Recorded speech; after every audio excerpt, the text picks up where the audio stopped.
So by the time all of India was under the East India Company, that was when new disciplines which are unknown to India, like epigraphy, archaeology, the system of writing a linear history, eventful history, meaning event-based history, or personality-driven histories. This, for the first time, what is known as scientific, that India was introduced to that by not just the British, but because they were the predominant forces, we got acquainted with this history at that time. And the British introduced this history for a twofold purpose. One purpose was to document the history of India, but the other purpose was to justify their colonial oppression of India. So that was stage number one, and a lot of good work happened. And with the spread, with the introduction of Indian education, of English education in India, it was a mixed blessing.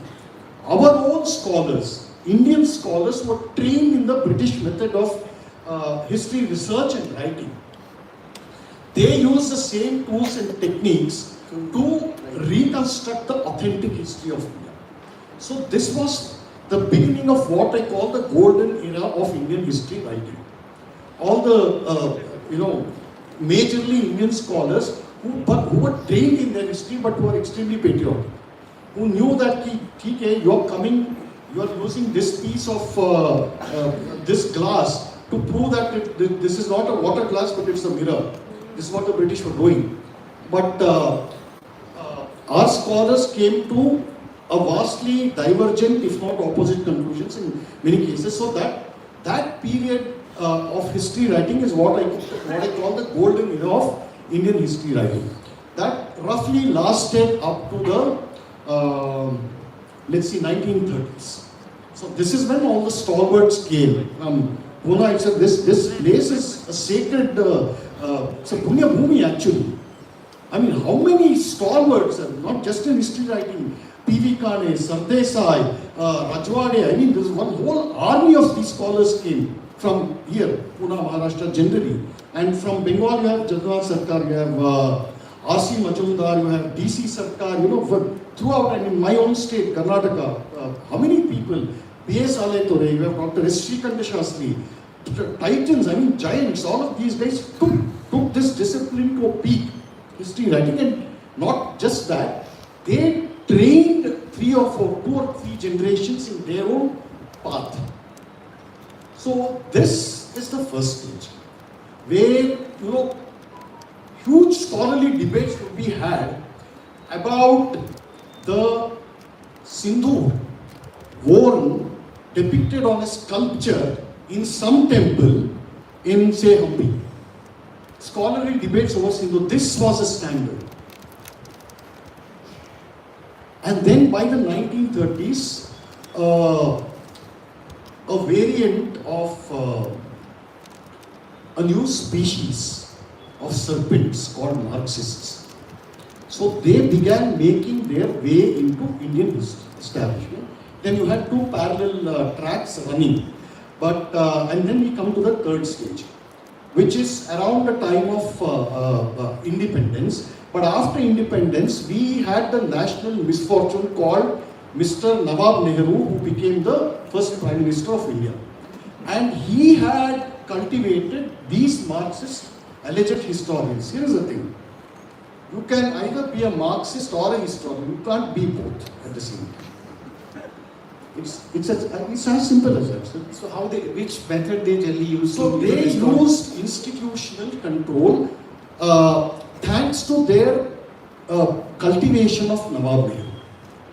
So they flattered him and slowly began to gain access to his to the various academic and his educational bodies in India.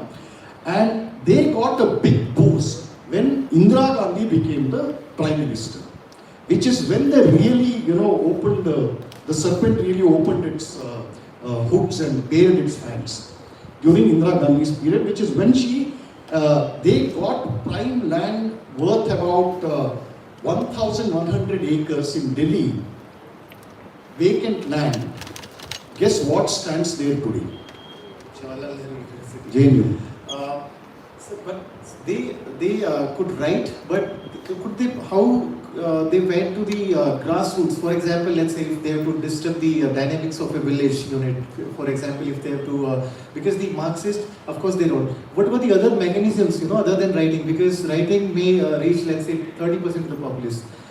So was it anything other than merely writing and circulating these ideas? How they really penetrated into the education system? I will need 1 week to answer this. Okay, so maybe please just for the audience sake, because most of these So just to condense it, since we are on a topic of education and control, throughout the world, wherever Marxists have captured political power, most notably in USSR, former USSR and China, it has happened through violent means, through the violent toppling of an existing regime.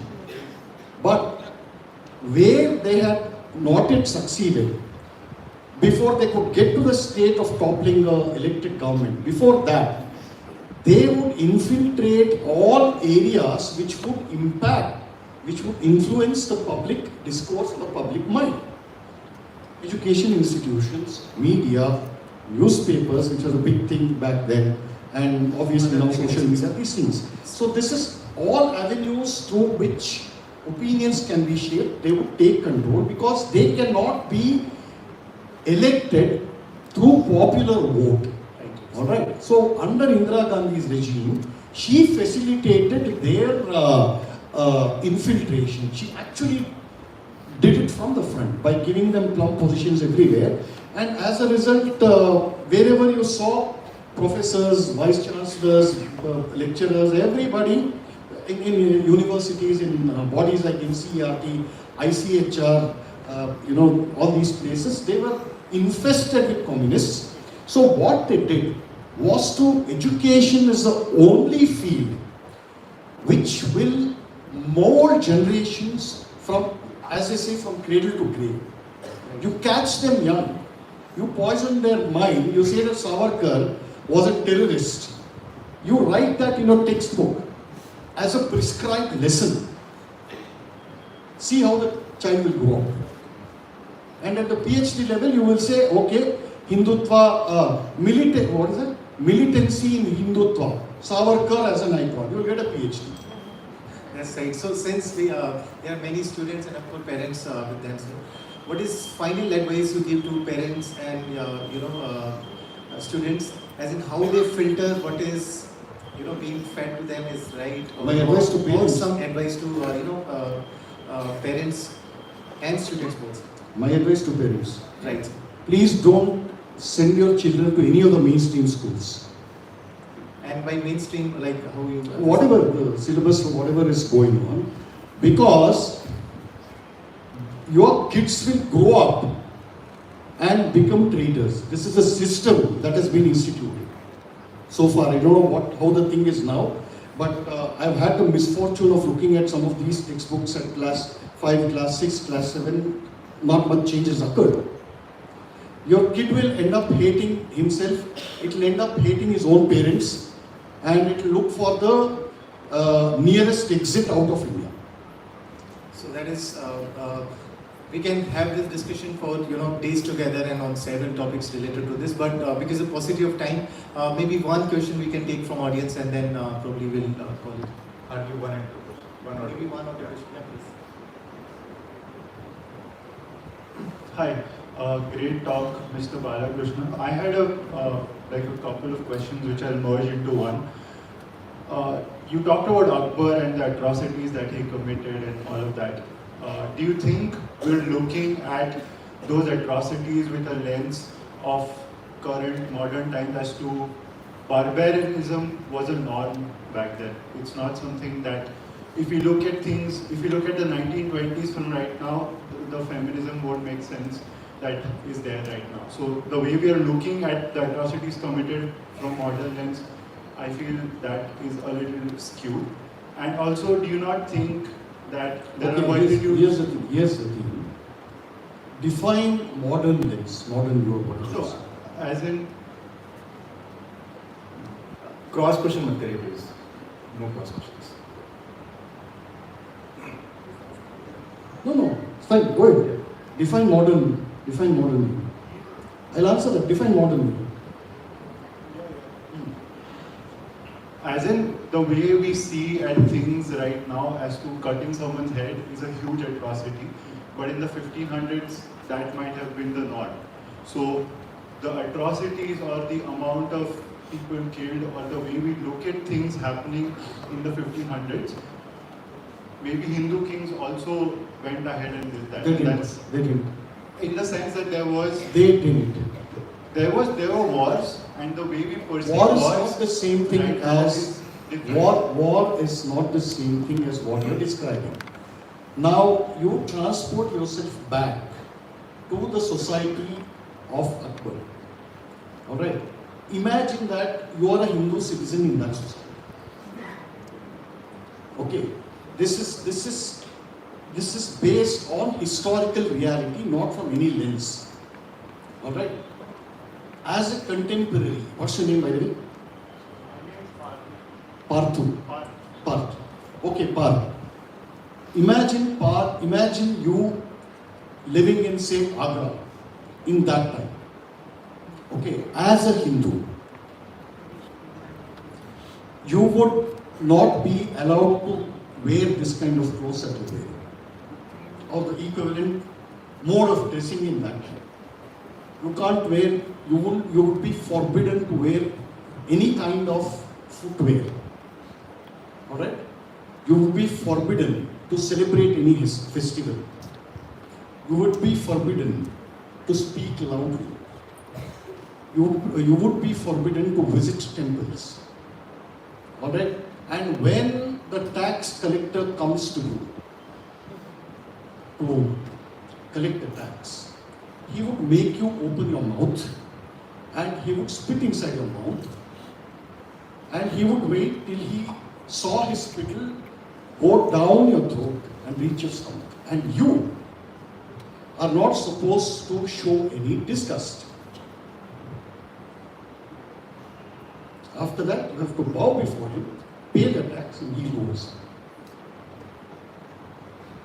There is no modern lens. Now you tell me, as a citizen of that period, how would you think this would be the norm? Or if this was the norm, what name, what truthful characterization would you give it? Be you in any period of time. This is the way you need to understand this. I think it's time and we wind it up. I think there are many questions, but some will be available outside. You can maybe discuss other questions outside. Thank you so much for the insightful session, sir. I would like to invite Mr. Sandeep Balakrishna.